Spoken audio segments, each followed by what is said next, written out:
Esto es Escena Internacional, podcast producido por Comité. Voy a hablar de una dimensión particular del conflicto económico entre China y los Estados Unidos, y es el ámbito del conflicto en tecnología de punta y más específicamente en microprocesadores avanzados, es decir, aquellos que tienen 9 nanómetros o menos de dimensión. Y la hipótesis que voy a sugerir es bastante clara. Este era el mercado en donde las sanciones norteamericanas tenían mayor probabilidad de éxito y no lo han tenido. Entonces, eso parece implicar que el conflicto económico y particularmente comercial iniciado por Estados Unidos bajo la primera gestión de Trump no está consiguiendo los objetivos que se planteó. Habría que empezar diciendo que las sanciones de Estados Unidos en esta materia empiezan durante el primer gobierno de Trump. Ya en 2018, este había impedido a Huawei y a SMIC, empresas chinas, hacer negocios con empresas estadounidenses. Biden amplía las sanciones y prohíbe exportar microprocesadores avanzados, los de 9 nanómetros o menos, y los medios para producir esos microprocesadores a China.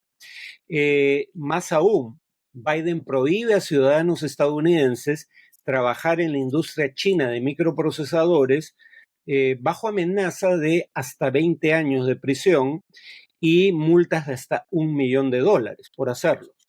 Y además exige a los aliados de Estados Unidos, ya con Biden, eso no empezó con Trump, que no hagan negocios en materia de microprocesadores avanzados con China, si es que esos microprocesadores o en general esos negocios tienen componentes o propiedad intelectual fabricados o diseñados en Estados Unidos.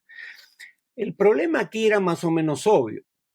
China ya es representa cerca de la mitad, 50%, de las importaciones mundiales en cierto tipo de microprocesadores.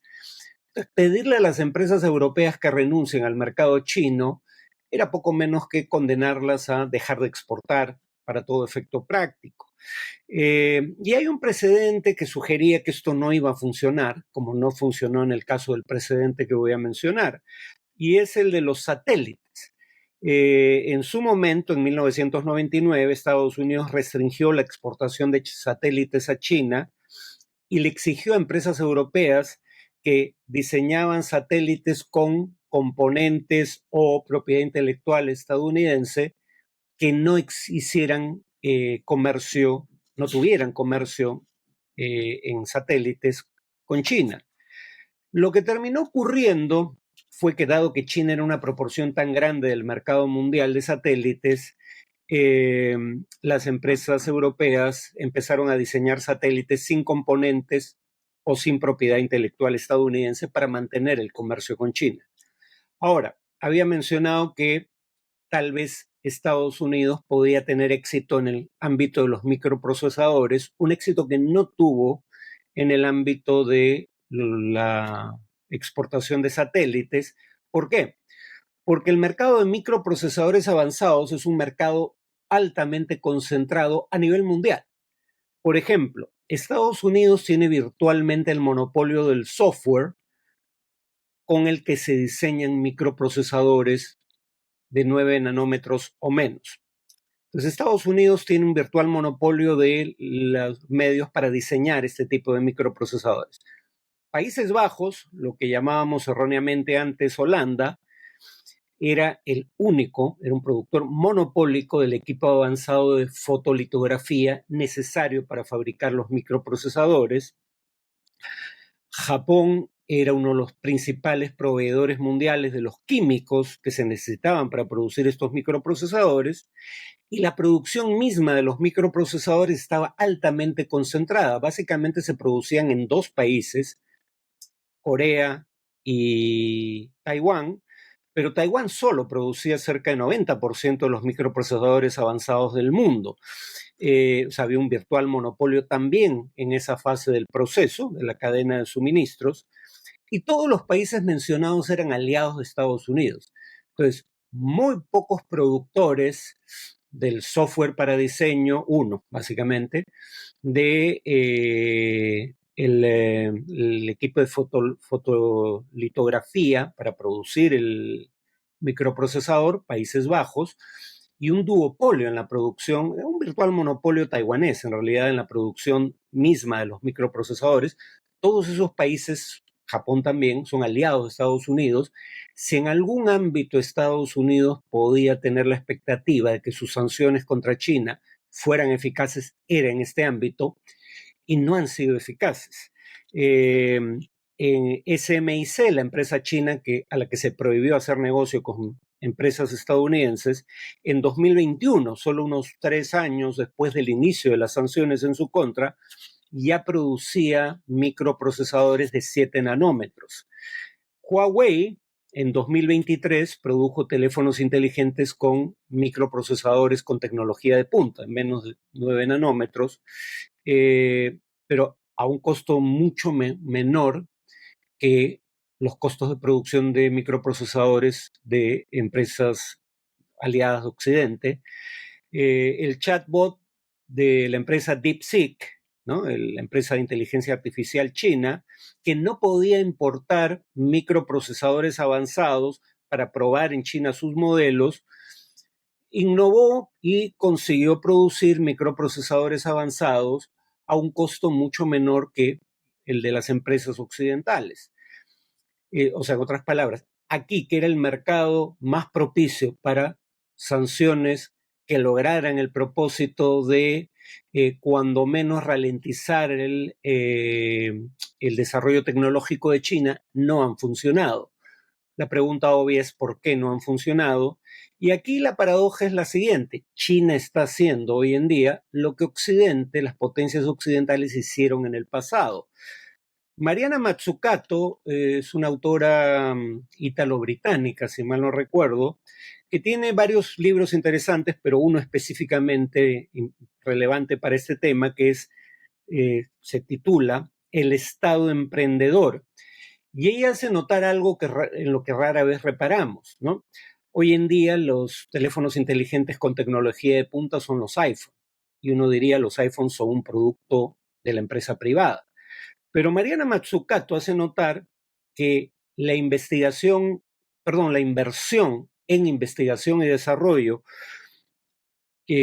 para producir todas las tecnologías básicas que contiene un iPhone, o fueron investigaciones hechas por entidades gubernamentales de los Estados Unidos, o fueron investigaciones financiadas por entidades gubernamentales de los Estados Unidos. Mariana Mazzucato dice que, por ejemplo, todas las tecnologías básicas de un iPhone son de este tipo.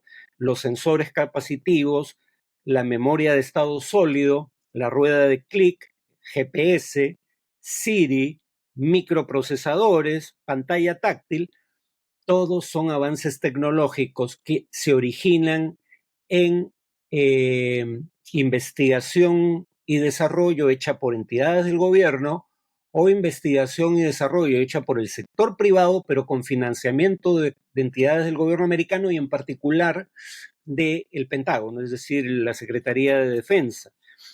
Mariana Mazzucato hace notar que los críticos dicen que estos proyectos de investigación gubernamental o de investigación privada con financiamiento gubernamental a veces fracasan, como el caso de Solindra, empresa privada a la que el Estado federal de los Estados Unidos le otorga garantías de préstamo por 535 millones de dólares a través del Departamento de Energía para producir paneles solares, y que esta empresa termina fracasando y quiebra. Entonces, un poco el argumento es, esta es una muestra de que el Estado está desperdiciando los recursos de todos sus ciudadanos en proyectos que no tienen éxito. El Estado no sabe elegir ganadores. Pero Mariana Mazzucato hace notar lo siguiente. Cuando uno juzga el desempeño de un portafolio de inversión, juzga el desempeño agregado del portafolio, no si alguna inversión particular dentro del portafolio tuvo un desempeño subóptimo o inferior a lo esperado. Y dice, ese criterio, que es el que usa el sector privado para juzgar el desempeño de un portafolio de inversiones, debería usarse también en el Estado, porque como indiqué, citando a Matsukato, si los proyectos de investigación pública o de investigación privada con financiamiento público fracasaran en la mayoría de casos, el iPhone no existiría, porque casi todas sus tecnologías básicas provienen de ese tipo de esfuerzos. Entonces, si ves de esa misma manera los proyectos del Estado, el punto es el desempeño del conjunto de proyectos fue positivo o no. No es lícito fijarse solo en los casos de fracaso. Si son muchos más los casos de éxito, y esos casos de éxito han dinamizado a su vez la actividad económica privada. Ahora, una investigación del Congreso de los Estados Unidos un poco indica qué hizo específicamente China para tener estos logros. La investigación tiene como parte de su título el proyecto Made in China 2025, que empieza en 2015. El título de la investigación del Congreso estadounidense es Made in China 2025 and Industrial Policies, Issues for Congress, es de diciembre de 2024, el año pasado. Y claro, lo que el documento dice es, China en 2015 se hace el propósito de invertir, en su gran mayoría con fondos públicos, 1.5 billones de dólares, o el equivalente en moneda nacional.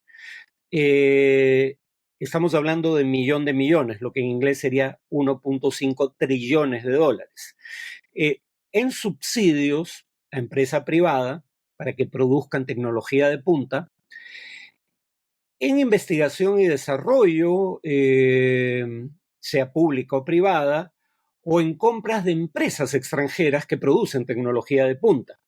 Según el informe a 2020 de este trillón y medio de dólares o equivalente, se habían gastado en ese año hasta 2020 ya 627 mil millones de dólares, algo menos de la mitad. Pero además China obligaba a empresas extranjeras que querían invertir en China o incluso exportar a China, pero en el caso de las que básicamente querían invertir en China, se les exigía entrar en joint ventures, es decir, proyectos mancomunados con empresas chinas con compromiso de transferencia tecnológica. Y claro, si ese es el precio de acceder a producir a menor costo en China para abastecer, entre otros, el mercado chino, que es uno de los mercados más grandes del mundo, si no el mayor. Por ejemplo, mencioné que era cerca de la mitad del mercado mundial para cierto tipo de microprocesadores.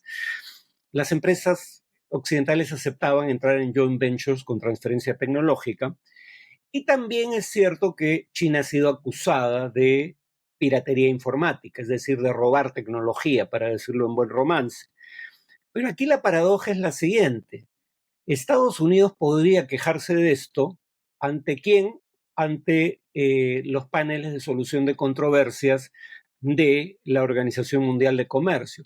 Pero la paradoja ahí es la siguiente. Los paneles de solución de controversias de la OMC tienen dos instancias.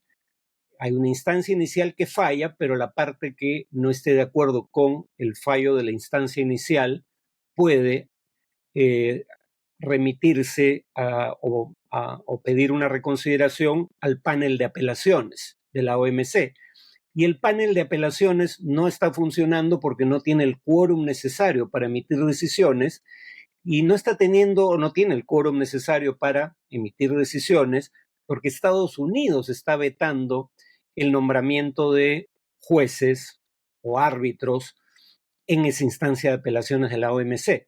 O sea, Estados Unidos ha terminado saboteando un procedimiento que podía ayudarla con sus acusaciones de prácticas desleales contra la República Popular China, ¿no? Esa es la paradoja. Estados Unidos sabotea un mecanismo creado por Estados Unidos, aunque en cooperación con otros estados, que le podría ayudar a resolver este tipo de controversias, ¿no? Bueno, eso es todo por hoy. Nos vemos en el siguiente podcast.